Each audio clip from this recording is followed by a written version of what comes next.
After we finish talking to another non-masked mage in the shindig, the bells to enter the grand ballroom have ceased, which we're incredibly late to because of our aside. However, we don't actually receive a decrease in our court approval, nor is there any main plot point to reach in the grand ballroom as a result. The main quest marker is even pointing to the door of the servants' quarters that we believe the key that Morrigan gave us will open, which means the ringing of the bells to the grand ballroom was a MacGuffin, just to have our throwing voice teleport scene with Morrigan, just so she could hand us a key to further the plot. Was there a reason why we couldn't have had a scene with her introducing herself and handing us a key in the grand ballroom? There was even a staircase for her to walk down. I don't think that would have been any more complicated, and it probably would have worked better, especially minus the voice throwing and the teleporting. So we enter the servants' quarters and get a very long level load, and suddenly all of our companions have joined us. We discover all sorts of dead bodies thrown around the various rooms, making this a mass murder instead of a subtle discovery of a murderer in a potential murder mystery of the Empress. We already know Morrigan and the servants killed at least one person each, but now we have about half a dozen so far. But we don't actually examine the other bodies or look for clues, we just walk around them. We then enter the gardens, find even more dead bodies, and this is no longer being some macabre story of intrigue and suspense, it's just dead bodies everywhere. Is no one outside the party even noticing this? We then notice a guy who was killed was wearing the crest of the Gaspard family. The crest of the Chalon family. Duke Gaspard will answer for this. Okay, wait, does the blade of is there a crest on the blade? I don't see a crest, but I think that's what Cassandra's implying, unless she's implying that it's one of Gaspard's men who's been killed. Well, either way, Gaspard has something to answer for. What is this dude even doing here, and who killed him? Or who killed all those other guys back there? So we should talk to Gaspard about this dead dude in the garden.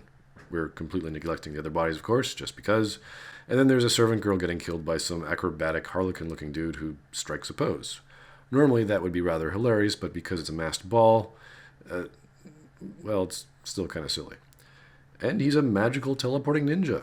Well, I certainly don't recall that being a rogue skill. This is getting kind of silly now, and let's recall that mage teleportation is not a possible thing in the Dragon Age universe. So the Harlequin disappears so we can kill 3 Venatori guards of his who weren't lucky enough to have ninja teleporting skills, apparently. Then there's random corpses and blood just thrown everywhere. Where are we going? I'm not sure. Okay, there's grand apartments because apparently the Empire needed to rent conjoined luxurious suites within their palace? I don't know. Are these apartments part of the palace design? I can't even think of historical examples of that, but okay.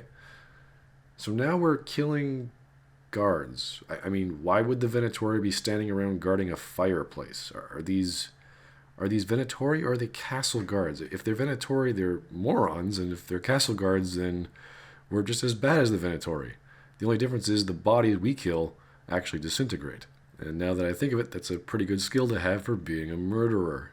So we go from room to room, killing random people for no reason.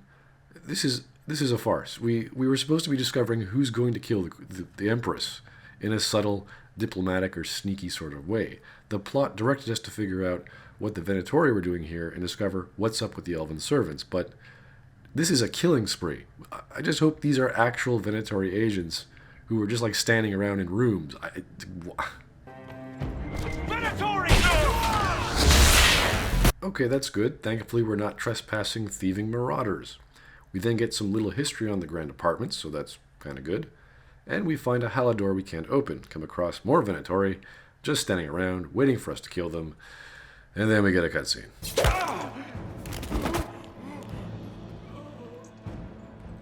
Fancy meeting you here.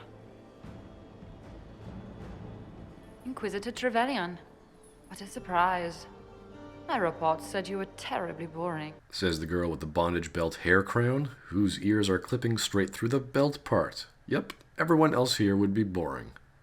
We haven't been properly introduced, have we? I'm Ambassador Briala. I'm glad to meet you finally, Ambassador. You could have met her previously if you decided to go into the grand ballroom after talking to Morrigan, whose conversation would have been irrelevant anyway. Your reputation for getting results is well deserved. You cleaned this place out. Will take a month to get all the Tevinter blood off the marble. Sure, I get results by habitually and indiscriminately slaughtering whole swaths of opponents because level design, it's regardless of plot, theme, setting, or context. Because all things must die in my way. Too bad we couldn't have some reasonable plot as to why we're killing all these people, or why we couldn't have a stealth or some conversation options in a supposedly diplomatic mission. I came down to save or avenge my missing people. But you've beaten me to it. This means Briala is either a powerhouse or has a whole bunch of hidden warriors ready to strike out against all kinds of Venatori agents. So, the Council of Errol's emissary in the courtyard. That's not your work, is it? Technically it isn't, but considering there's so many bodies, how did she figure that one out considering we got here before she did? Gaspard killed him, I think. The knife has a Chalon crest on the hilt. I knew it.